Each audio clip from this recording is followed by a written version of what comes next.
கர்த்தருடைய பரிசுத்த நாமத்துக்கு ஸ்தோத்திரம். இன்றைய மெய்வார்த்தை நிகழ்ச்சியில் உங்கள் காண்பதில் மிகவும் மகிழ்ச்சி அடைகிறேன். இன்றைய மெய்வார்த்தை நீதிமொழிகள் 14:1. புத்தி உள்ள ஸ்திரீ தன் வீட்டை கட்டுகிறார். புத்தி உள்ள ஸ்திரீ, இன்று கர்த்தர் உங்களை புத்தி உள்ள ஸ்திரீகளாய் தெரிந்து கொண்டிருக்கிறார். நீங்கள் உங்கள் குடும்பத்தில் வேலைகளை செய்துவிட்டு, உங்கள் பிள்ளைகளுக்கு தேவைகளை சந்தித்துவிட்டு, உங்கள் கணவருக்கு தேவையான வேலைகளை செய்துவிட்டு, அலுவலகத்தும் போயிட்டு உங்கள் குடும்பத்தை நீங்கள் தாங்குகிறீர்கள். கர்த்தர் உங்களை இப்பொழுது புத்தி உள்ள ஸ்திரீகளாய் தெரிந்து கொண்டிருக்கிறார்.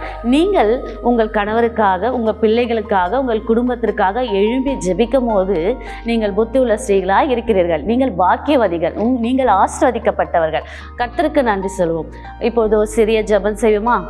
கர்த்தாவே, ஏசப்பா, நீங்கள் சொல்லியிருக்கீங்களா ஆண்டவரே, ஞானத்தில் குறைவுள்ளதான் சம்பூர்ணமாக என்னிடத்து கேளுங்கள், நான் அதை தருவேன் என்று சொல்லி புத்தி உள்ள ஸ்ரீ, கர்த்தருக்கு பயப்படுதலே புத்தி உள்ள ஸ்ரீ. ஆண்டவரே, அப்பா ஆண்டவரே, இன்று காலையில் நாங்கள் உமக்கு பயந்து நடுங்கி ஏசப்பா, நாங்கள் ஞானத்தோடு கர்த்தர் தருகிற ஆலோசனையோடு நாங்கள் எங்கள் குடும்பத்தையும் எங்கள் வேலைகளையும் எங்கள் பிள்ளைகள் நடத்துதலையும் செய்யும்போது கர்த்தர் எங்களை புத்தி உள்ள ஸ்ரீகளாய் மாற்றி கிருபைக்காக உமக்கு நன்றி செலுத்துகிறோம். ஆண்டவரே ஏசப்பா, உங்கள் வல்ல கரத்தை தாழ்த்தி ஒப்புக் கொடுக்குறோம். பொறுப்படுங்க, ஆசீர்வதிங்க.